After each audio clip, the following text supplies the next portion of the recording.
Movie mental మూవీకి ముందు నేను చెప్పబోయే ముందు స్పెషల్గా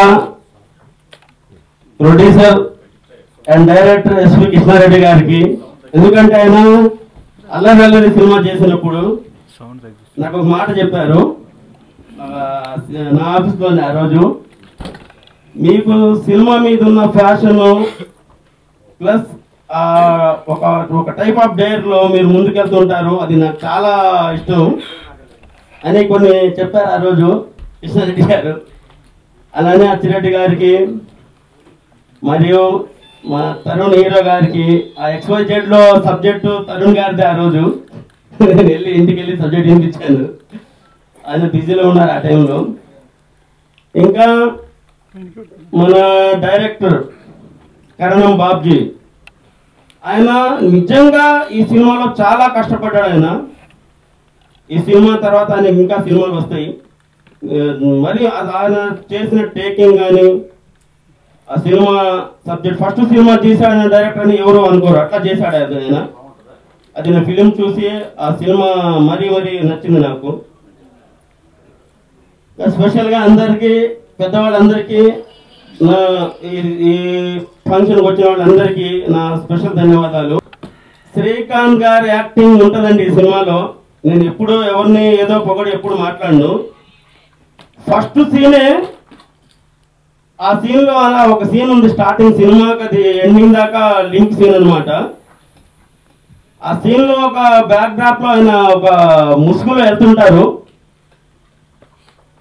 అది చూసి నాకు హిందీలో కనుల సేమ్ ప్యాటర్న్ సంజయ్ దత్ గారు అలా వెళ్తుంటారు. దానికంటే మించి బిల్డప్ తో ఆ సినిమా, నేను సినిమా గురించి చెప్తే ఏదో నేను సినిమా తీసుకొని పొగినట్టు ఉంటది. ఎక్స్ట్రాడినరీగా యాక్టింగ్ అండి శ్రీకాంత్ గారిది. ఆయన 100 సినిమాలు మించి చేశారు. నేను ఎక్కువ చెప్పడం బాగుండదు, చాలా బాగుంటది సినిమా. ఈ సినిమా అన్ని సినిమాల కంటే డిఫరెంట్ గా చేశారు.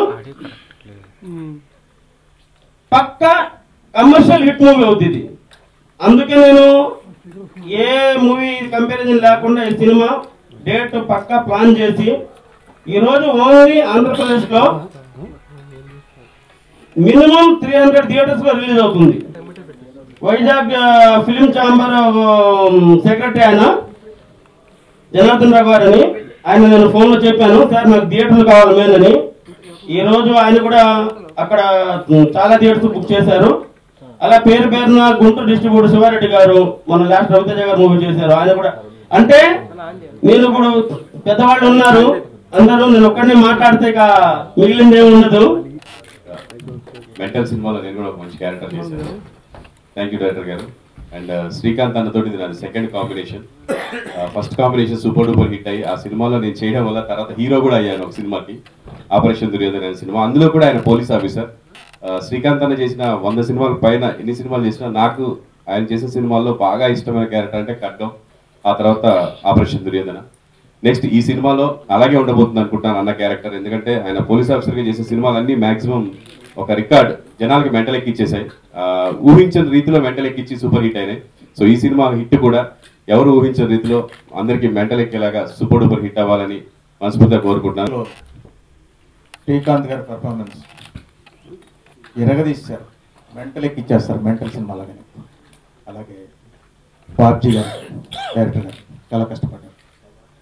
1 మ్యాన్ షోలాగా దీన్ని ఇంతవరకు తీసుకొచ్చి ఫస్ట్ టైం డైరెక్షన్ చేసినట్టు కాకుండా ఎంతో ఎక్స్పీరియన్స్డ్గా చేశారు. శ్రీకాంత్ ఎన్ని సినిమాలు చేసినా తనలో ఉన్నటువంటి హీరోయిజాన్ని పూర్తి స్థాయిలో ప్రేక్షకులు చూపించే స్థాయి సినిమాలు రాలేదనేది నా అభిప్రాయం. అందుకే ఆ భగవంతుడు అతనికి ఆ ఫిట్నెస్ ఇచ్చాడు, ఆ స్పిరిట్ ఇచ్చాడు. ఒక పక్కనే తనకు వస్తున్నటువంటి మంచి క్యారెక్టర్స్ చేస్తూనే హీరోగా కంటిన్యూ అవుతున్నాడు కాన్ఫిడెంట్గా. అంటే తనలో ఉన్నటువంటి ఆ ఆర్టిస్ట్కి ఉన్నటువంటి నమ్మకం అని నాకు అనిపిస్తూ ఉంది. డెఫినెట్గా అతనికి తగినటువంటి మంచి క్యారెక్టర్ వస్తే పూర్తి సత్తాతోటి ప్రేక్షకులను మెప్పించేటటువంటి కెపాసిటీ అతనికి ఉంది.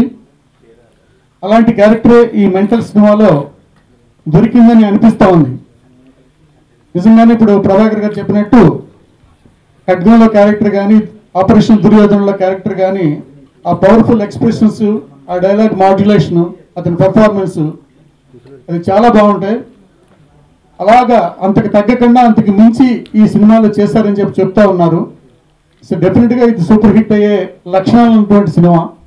అలాంటి సినిమాలనే ఐడెంటిఫై చేసి మార్కెట్ చేసుకునే ఆ టేస్ట్ ఉన్నటువంటి ప్రొడ్యూసర్ బషీద్ గారు ఈ సినిమాని సెలెక్ట్ చేసుకుని సరైన రిలీజ్ డేట్ని ఫిక్స్ చేసుకుని ఇవాళ ఉభయ తెలుగు రాష్ట్రాల్లోని కలిపి 300 థియేటర్లలో ఈ సినిమాని రిలీజ్ చేస్తున్నారంటే ఆయన గట్స్కి హ్యాట్స్ ఆఫ్. బషీర్ గారు ఉత్సాహం చూస్తుంటే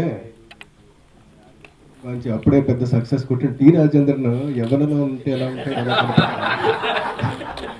ఆయన బాడీ లాంగ్వేజ్ కానీ ఆయన గడ్డం, ఆయన నవ్వు, ఫ్యాషన్ ఒకటి కదా అన్నీ కలిపి మొత్తం మీద ఏదో సాధించాలో ఒక తపన. ఆయనకు ఒక మంచిది చేతికి దొరికితే చాలు కుమ్మేద్దామని ఆలోచనతో ఉండి అదంతా కనపడుతుంది. దొరకాలంతే చేతికి దొరికితే అది XYZ కావచ్చు, ABC కావచ్చు, ఏదైనా సరే 300 థియేటర్ల పైన ఆ మాటకు వచ్చాడు ఆయన.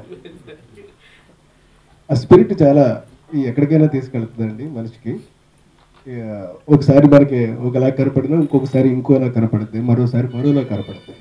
ఎప్పటికప్పుడు మారి మారి మారి దాని గొప్పతనాన్ని సంతరించుకుంటూ ఎక్కడో సంథింగ్ స్పెషల్ అని ఒక రికగ్నైజేషన్ అందిస్తుంది.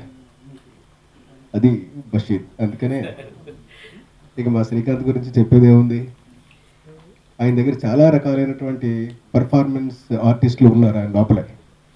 ఆయన అసలు లైఫ్ కెరియరే విలన్గా స్టార్ట్ చేశాడు, ఇటు హీరోగా మారాడు. ఆయన దగ్గర వైలెన్స్ అద్భుతంగా చేస్తాడు, మాస్ అద్భుతంగా చేస్తాడు, స్టెప్స్, డాన్సెస్, ఇదేంటి అదేంటి వీటితో పాటుగా సాఫ్ట్ చేస్తాడు, సెంటిమెంట్ చేస్తాడు. ఒకటి కాదు, ఏదైనా సరే మనం అడగాలంతే. ఒక డైరెక్టర్గా మనం ఏది ఎంచుకుంటామో అది ఎగ్జాక్ట్గా మనకు అందించేటటువంటి ఆర్టిస్ట్ శ్రీకాంత్. ఆయన దగ్గర నుంచి నేను ఎంచుకున్నది సాఫ్ట్ యాంగిల్ మాత్రమే. ఆయన దగ్గర మిగిలినటువంటిది మంచి మాస్ మసాలా అంతా కూడా ఆయన దగ్గర స్టోర్ అయ్యింది, నేను మాత్రం అయితే వాడలేదు. కానీ అది ఒక్కసారి కనుక పురి విప్పుకుని బయటికి వచ్చి ఒక్కసారి విజిలించుకుని మనకి చూపెడితే అసలు వాట్ ఈస్ శ్రీకాంత్. ఇందాక అచ్చిరెడ్డి గారు అన్నట్టుగా ద ఎగ్జాక్ట్ ఫిలిం శ్రీకాంత్కి పడలేదు. మనం పడితే అసలు ఎక్కడికైనా వెళ్ళిపోతాడు అతను, నథింగ్ లెస్ టు ఎనీబడి. ఉదాహరణకి మా ఆర్టిస్ట్ హీరో జగపతి బాబు మనం ఎక్స్పెక్ట్ చేయలేదు, సడన్గా ఆయన దగ్గర అంతటి ఎమోషన్ పండించి ఆ రేంజ్కి వెళ్ళిపోతాడు. సో అలాగా ఆయన దగ్గర అసలు సంథింగ్ స్పెషల్. వీళ్ళు ఏదైనా సరే మనం అడగాలి, ఇగో 8 ఇవ్వండి, 8 ఇస్తాడు ఆయన, 10 ఇవ్వండి, 10 ఇస్తాడు. అలా కాదండి 8 ఇవ్వండి సరిపోద్దానంటే అంతే ఆ 8 ఇస్తాడు పెర్ఫార్మెన్స్. అంత పర్ఫెక్షన్ ఉన్నటువంటి ఆర్టిస్టులు వీళ్ళందరూ. ఎంచుకోవాలంతే, ఎంచుకోండి అంతే. ఎవరైనా సరే, ఏ డైరెక్టర్ అయినా సరే, ఏ క్యారెక్టర్ సరే ఎంచుకోండి అంతే, చేసి చూపెడతారు. మరి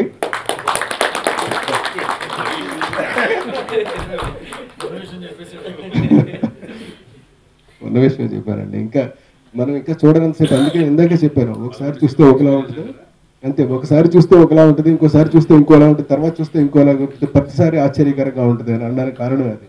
ఆశ్చర్యపోవడం మనంతు, ఆశ్చర్యపోయేలా చేయడం వాళ్ళ వంతు. నా సినిమా తీసుకున్న బషీర్ అన్నకి గురించి చెప్పాలంటే, ఒక్కసారి ఎందుకు నాకు ఈ సినిమా ఏదో అనిపిస్తుంది అని చెప్పి ఎవరితో కవరించాడు ఆయన. ఈ పోస్టర్లు, ఈ డిజైన్స్ ఏంటి, ఈ చెప్పుల దండలు ఏంటి, ఈ సెటప్ ఏంటి, ఈ టైటిల్ ఏంటి, మెంటల్ పోలీస్ ఏంటి, గొడవ ఏంటి, అదంతా. నాకు ఇంట్రెస్ట్ ఉంది సినిమా మీద, వీలుంటే షో వేయగలరని.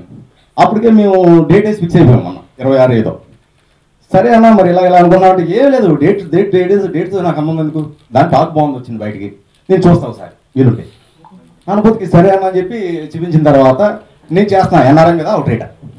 అందరూ దిమ్మ తిరిగిపోయిందండి, ఎందుకంటే ఈ మధ్యకాలంలో సిమించి అమ్మిన సినిమా లేదు. అందరూ షాకు, ఎన్ఆర్ఎం ఇస్తారా లేకపోతే అవుట్ రేట్ చేస్తారా అనుభూతికి.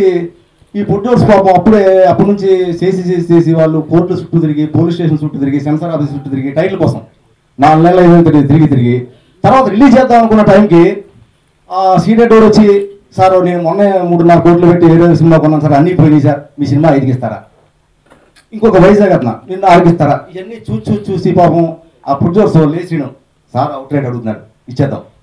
మొన్న XYZతో ఇట్టుకొట్టాడు ఆయన, మంచి ఫామ్లో ఉన్నాడు. అనుభూతికి వాళ్ళు కోరిక మేరకు అన్న ఇలా రిలీజ్ చేద్దాం అన్నాను, నాకు టైంతో సంబంధం లేదు, డేట్తో సంబంధం లేదు.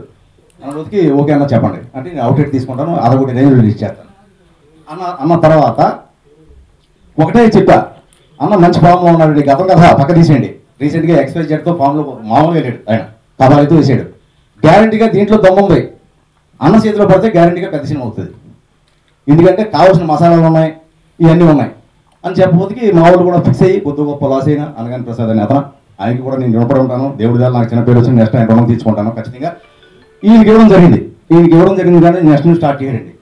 ఇక రేట్లు ఏమీ లేవు, అయితే ఓన్ రిలీజు లేకపోతే అమ్మడం, ఆయన ఇష్టం ఉన్నట్టు అలా చేసుకుంటూ ఈ రోజు పెద్ద రేంజ్ తీసుకొచ్చిన సినిమా అయినా డెఫినెట్గా గ్యారంటీగా ఆయన చేతుల్లో పెద్ద సినిమా అవుతుందండి. ఇక హీరో గారి గురించి చెప్పాలంటే రాత్రి షూటింగ్ అంట, పొద్దున క్యాన్సిల్, గడ్డ ఉంచమంటావు సీను తీసేయమంటా ఉంటాడు ఆయన. ఇలాగ ఏ రోజు కూడా టెన్షన్ అయినాయి. లాస్ట్ షాట్ కూడా టైం అయిపోతుందన్న డ్రెస్ మార్చుకోవాలి, పట్నం మార్చుకుని వస్తారండి. నాకు ఏ హీరో అయినా సరే ఈ సినిమా బయట కాదు, ఎందుకంటే అర్థమైతే రావచ్చు శ్రీను రేపు ఉందా లేదా అంటాడు ఆయన. ఇవన్నీ సెట్ చేసుకోవాలి. మార్నింగ్ నాకు కరెక్ట్గా సెట్ అవ్వలేదు, క్యాన్సిల్. ఇలాగ ఏ రోజు పడితే ఆ రోజు అండి, రాత్రి కాదు పగలు కాదు, రాత్రి కాదు పగలు కాదు, చాలా హింస పెట్టా. ఇక ఆయన గారు ఒకటే, శ్రీను గారు ఏం చేస్తున్నాడు, వీడు ఏం చేస్తున్నాడు, ఈ టెన్షన్ అందరికీ, ఈ టెన్షన్ చెప్పినట్టు చేస్తున్నాడు కానీ అర్థం అవ్వట్లేదు. ఇలా ఉన్నపోతే నాకు చూపిస్తావు లేదు సార్ ఆగండి అన్నట్టు ఫస్ట్ రిలీజ్ చేసాను. 100% ఆయనకి నా ధన్యవాదాలు చెప్పుకుంటున్నాను. అలాగే పబ్లిక్ ఎప్పుడు కూడా ఫ్రెష్గా వచ్చిన కొత్త థాట్ని వాళ్ళు ఆదరిస్తారు, వాళ్ళతో పాటు ఈ మీడియా అన్నలు కూడా ఖచ్చితంగా ఆదరిస్తూ ఉంటారు. అది మీ ఆశీస్సులు కావాలని కోరుకుంటూ నేను సెలవు తీసుకున్నాను. Thank you. విజయవాడ సండే రోజునే విజయవాడ కనకమ్మ గుడిలో జరిగింది. మళ్ళీ ఈరోజు సండే, సో ఆమె బ్లెస్సింగ్స్ డెఫినెట్లీ ఉన్నాయని ఎప్పుడో తెలుస్తుంది. And 9th release. I wish the entire team, music director Sai Karthik, everyone all the very best. And అలాగే ఈయన హార్డ్ వర్క్, బషీర్ గారి కాన్ఫిడెన్స్ చూస్తుంటే సినిమా పెద్ద సక్సెస్ అవుతుంది అనిపిస్తుంది. అండ్ శ్రీకాంత్ గారి గురించి 100 ఫిల్మ్స్ చేసి నేనేం చెప్పాను, బట్ నా సినిమాలు ఎంత సక్సెస్ రిలీజ్ అవుతుంటే ఎంత సక్సెస్ అవ్వాలని కోరుకుంటానో, ఏ మాత్రం తగ్గకుండా శ్రీకాంత్ గారు ప్రతి సినిమా అలాగే సక్సెస్ అవ్వాలని ఎప్పుడు కోరుకుంటాను. నాకు ఇండస్ట్రీలో ఎవరైనా బెస్ట్ ఫ్రెండ్ అంటే అది శ్రీకాంత్ గారే. And I wish the entire team all the very best once again. Mental ఇప్పుడు తరుణ్ చెప్పాడు, ఎప్పుడో విజయవాడలో ఆ రోజు కనకదుర్గమ్మ గుడిలో స్టార్ట్ అయిన సినిమా ఈ రోజు వరకు ఒక పాజిటివ్, అంటే ఇప్పుడు కూడా మేము చాలా కష్టపడ్డాం. ఒక రకంగా ఒకరోజు షూటింగ్ ఉంటుంది, షూటింగ్ సడన్గా ఆఫ్ చేస్తారు, ఇందాక చెప్పాడు డైరెక్టర్. అయినా సరే ఈ సబ్జెక్ట్ మీద ఉన్న కాన్ఫిడెన్స్తో కష్టపడదాం, డెఫినెట్గా ఫైనల్ రిజల్ట్ బాగా వస్తుంది అనే కాన్ఫిడెన్స్తోనే మేము అందరం వెళ్ళాం. సో ఈ సినిమా కూడా ఒక మంచి సినిమా అవుతుంది, నాకు మళ్ళీ ఈ టైంలో మంచి బ్రేక్ అవుతుందని నేను మాత్రం 100% నేను నమ్ముతున్నాను. అది త్వరలోనే 9th మీ ముందుకు రాబోతుంది కాబట్టి అది ఫైనల్ రిజల్ట్ ప్రేక్షకులు ఇస్తారు. డెఫినెట్గా అంత కాన్ఫిడెన్స్ అంటూ మాకు ఉంది. అలాగే డైరెక్టర్ గురించి చెప్పాలంటే మెయిన్ ఫస్ట్ ఎప్పుడైతే వచ్చి సబ్జెక్ట్ చెప్పాడో అంత ఈ సబ్జెక్ట్ నువ్వు డీల్ చేయగలవా, ఎందుకంటే ఇది ఆపరేషన్ దుర్యోధన ఆ స్టైల్లో ఉండే ఫిలిం, డైలాగ్ ఓరియంటెడ్ ఫిలిం, చాలా డిఫరెంట్ డైలాగ్స్ అన్నీ దీంట్లో ఉంటాయి. అనగానే నేను చేస్తాను, నా మీద కాన్ఫిడెన్స్ నాకు ఇవ్వండి అని చెప్పగానే ఇంకేం ఆలోచించాను. ఎందుకంటే రైటర్ బేసికల్గా ఇతను రైటరు, కథ కూడా అయిందే కాబట్టి బాగా చేయగలని కాన్ఫిడెన్స్తో ఓకే అని చెప్పేశాను. కానీ చేస్తున్నంతసేపు కొంచెం టెన్షన్ పడ్డాను, ఎందుకంటే ఫస్ట్ సీన్ తీసేవాడు, లాస్ట్ సీన్ తీసేవాడు, మధ్యలో సీన్ తీసేవాడు, అర్థమయ్యేది కాదు. ఎందుకంటే కంటిన్యూటీ చాలా ఇంపార్టెంట్ ఆర్టిస్ట్కి, మేము కూడా చూసుకోవాలి కంటిన్యూటీ అనేది. సో కొంచెం చెప్పు వివరంగా అని చెప్పేసి అప్పుడప్పుడు కూర్చుని చాలా టెన్షన్ పెట్టేవాడు. నేను కూడా ఇప్పుడు నేను ఇన్వాల్వ్ అవ్వను, జనరల్గా ఇన్వాల్వ్ అవ్వలేదు, కానీ అప్పుడు ఈయన చేసే మెంటల్ పనులకి నాకు చాలా మెంటల్ వచ్చేది. మెంటల్ ఇన్ ది సెన్స్ ఏంటంటే నాకు సీన్ అర్థమయ్యేది కదా ఈయన చెప్పే విధానం. ఈయనేమో కాన్ఫిడెన్స్గా తీసుకుంటూ వెళ్ళిపోయావు, ఫస్ట్ సీను లాస్ట్ సీను ఈ షాట్ లాస్ట్లో వస్తుందని అనేవాడు, ఎక్కడ వస్తుంది చెప్పు కరెక్ట్ ఈ టైం. బట్ సినిమా చూసిన తర్వాత, మొత్తం అంతా చూసిన తర్వాత, సీను నువ్వు నీలో నువ్వు ఉంచుకుంటున్నావు అన్నీ, కానీ మాకు కూడా కొన్ని చెప్తే ఇంకొంచెం బాగా చేసేవాళ్ళమేమో పర్ఫార్మెన్స్ సైడ్ కానీ అనుకుని నిజంగా హక్ చేసుకున్నాను ఆ రోజు కర్ణం బాబ్జీని. సో డెఫినెట్గా చాలా ఒక పర్ఫెక్ట్ డైలాగ్స్ రాసుకొని ఒక పర్ఫెక్ట్ సినిమాగా తీర్చిదిద్దాడైనా. థ్యాంక్ యూ శివ, నాకు మంచి సినిమా ఇచ్చామని అనుకుంటున్నాను. అలాగే సాయి కార్తిక్ మ్యూజిక్ కూడా ఈ సినిమాకి హెల్ప్ అయింది. అన్నిటికంటే ముఖ్యం ఇటువంటి సినిమాలకి బ్యాక్గ్రౌండ్ అనేది చాలా ఇంపార్టెంట్. రీరికార్డింగ్ ఎక్స్ట్రాడినరీగా చేశాడు సాయి కార్తిక్. Thank you Sai. అలాగే అన్నిటికంటే ముఖ్యం బషీర్ గారు. సినిమా చేయడం ఒక ఎత్తు, ఇప్పుడున్న రోజులు అందరికీ తెలిసిందే. దాన్ని రిలీజ్ చేయడం అనేది ఒక ఎత్తు. అది ఎంతో గట్స్ కావాలి, ఎంతో డేర్ కావాలి. ఇప్పుడున్న థియేటర్లు పట్టాలి. థియేటర్లు ఎందుకంటే ఎక్స్పీరియన్స్ లేని ప్రొడ్యూసర్స్ వచ్చారంటే కనుక ఎవరెవరికో ఇచ్చేసేసి ఎలా పడితే అలా రిలీజ్ చేసేసి చేతులు దులిపేసేసుకుని వెళ్ళేవారు కొంతమంది ఉంటారు. సో ఎప్పుడైతే బషీర్ గారు ఈ ఫిలిం తీసుకున్నారో ఫస్ట్ రోజు నుంచి కూడా ఈ సినిమా నేను చాలా పెద్ద రేంజ్ తీసుకెళ్తాను శ్రీకాంత్ గారు, నన్ను నమ్మండి అని చెప్పేసి ప్రతిరోజు మాట్లాడుతూ ఎక్కడెక్కడ ఎన్ని థియేటర్లు బుక్ చేశాను, ఎక్కడెక్కడ ఆడుతున్నాం, ఎక్కడెక్కడ మనం ప్లాన్ చేసాము అని ఇద్దరు డిస్కస్ చేసుకోవడం జరిగింది. నిజంగా ఆయన ఎక్స్పీరియన్స్ అంతకుముందు నాకు తెలుసు బషీర్ గారు. బట్ ఈ సినిమాని ఆయన రిలీజ్ చేస్తున్న విధానం చూస్తే నాకు అనిపిస్తుంది నిజంగా ప్రొడ్యూసర్స్ అనే వాళ్ళకి అవగాహన ఉండాలి, రిలీజ్ మీద కూడా అవగాహన ఉండాలనే ఇది ఆయన మాటల్లో నాకు అనిపిస్తుంది. సో నిజంగా ఈ సినిమా ఈ మధ్యకాలంలో నాకు ఇన్ని థియేటర్లో రిలీజ్ అవుతున్న సినిమా ఈ మెంటల్. సో నేను కూడా ఈగర్లీ వెయిటింగ్, చూద్దాం ఎలా ఉంటుంది ఓపెనింగ్స్, ఎలా ఉంటుంది అనేది. బట్ ఆయన మాత్రం చాలా కాన్ఫిడెన్స్ ఉన్నారు బషీర్ గారు. All the best sir, thank you very much. డెఫినెట్గా ఈ సినిమా మీకు మంచి డబ్బులు తీసుకురావాలని నేను కోరుకుంటున్నాను.